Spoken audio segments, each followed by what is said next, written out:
How's it going, fellow traders? Magic Trader here, and this is the CFTC report for the data that was recorded on October 27th, 2020.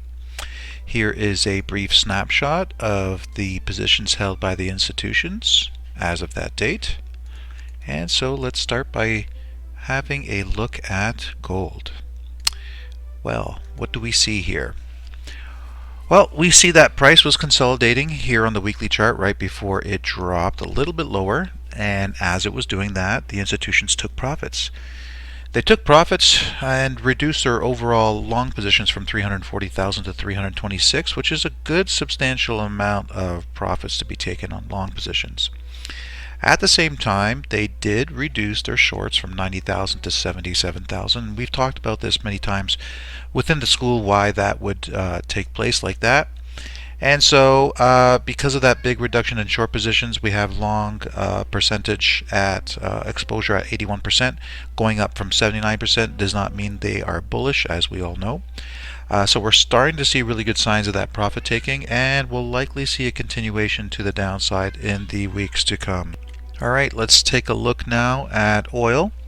And what do we see here with oil? We see that the institutions closed some of their longs from 664 to 659, and then they increased shorts by a very dramatic amount, I'd say 174 to 187.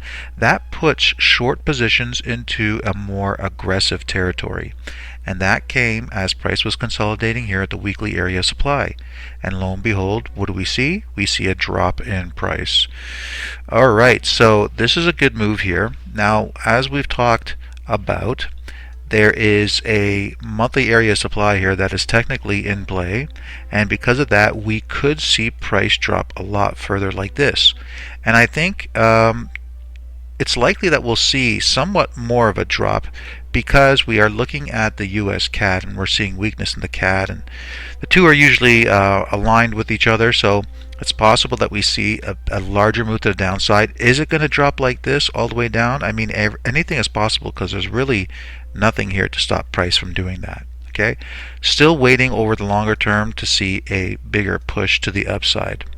Alright, next we have the US dollar. US dollar, we see that they increased longs from 18 to 18.7 thousand positions, and they slightly increased shorts as well, not a huge amount. Bottom line is 48% for long exposure. Coloration of the cells somewhat a little bit bearish, but nothing much more to see there. Starting to see that push up that we've been talking about for quite some time, and we'll watch for the rest of the week to see if it continues with that momentum. Alright, next we have the Aussie. Now with the Aussie, we can see that short positions or long positions got decreased 61 to 59%, or sorry, 61,000 to 59,000 in positions. Shorts, they decreased them as well from 54 to 50,000. Bottom line is coloration of the cells somewhat neutral, not a good time to trade, and we know that based on what's taking place on the weekly chart. So we'll be sitting on the sidelines in terms of trading that pair. US CAD, a little bit of longs closed off, not much happening with shorts, but that's okay. Look at the coloration of the cells, do nothing. Remember I was telling you when we were down here, don't be thinking about shorts just yet. There was a short signal to go short off of this area. It worked, but it was a temporary move to the downside, as I have been talking about for quite some time, and now we're seeing that bullish move to the upside. Very likely we're going to see this removed and price is going to head higher. Okay, now we got the US Swiss franc, and what do we see here? Reduction in longs 7 to 6, and a slight increase in shorts. Not much going on here. That was happening as price was dropping, faking out a push to the downside. Reverse now is heading up. Now the upward movement is what we've been waiting for a long time. You look at the chart, it looks like this is what's going to happen. Okay, all the evidence is pointing in that direction, so we'll continue to monitor that one as well.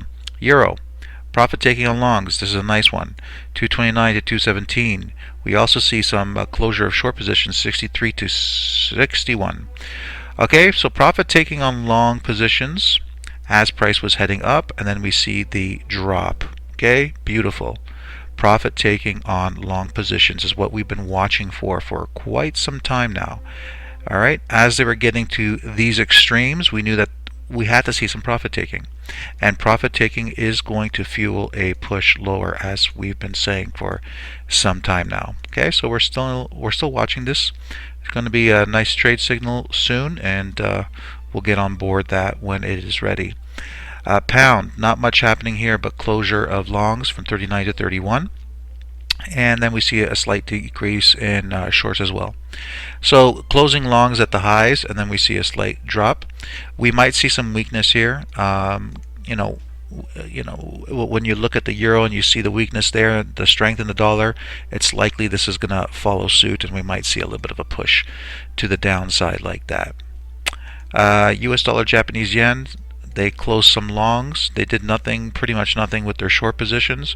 Coloration of the sells is still bearish, but look, price action hasn't been doing much for a while, so I'm not going to speculate on what's likely going to take place, not with all this price action doing absolutely nothing. Last but not least, we got the Kiwi Dollar, an increase in longs and an increase in shorts, okay, both at the same time, as price was rallying up from this area of demand. Now demand is holding pretty well, but if the euro does indeed drop, as we are expecting it to, we could see this area get taken out and price drop further like that. Okay, so it's very likely that that could take place, but we would need this obstacle removed first. If this obstacle does not get removed, then there is no drop.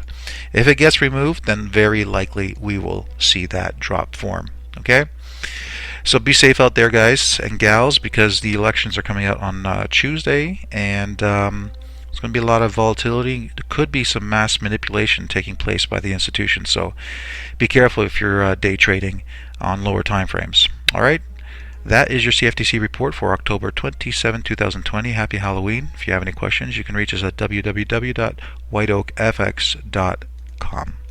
Thanks and have a good one. Take care.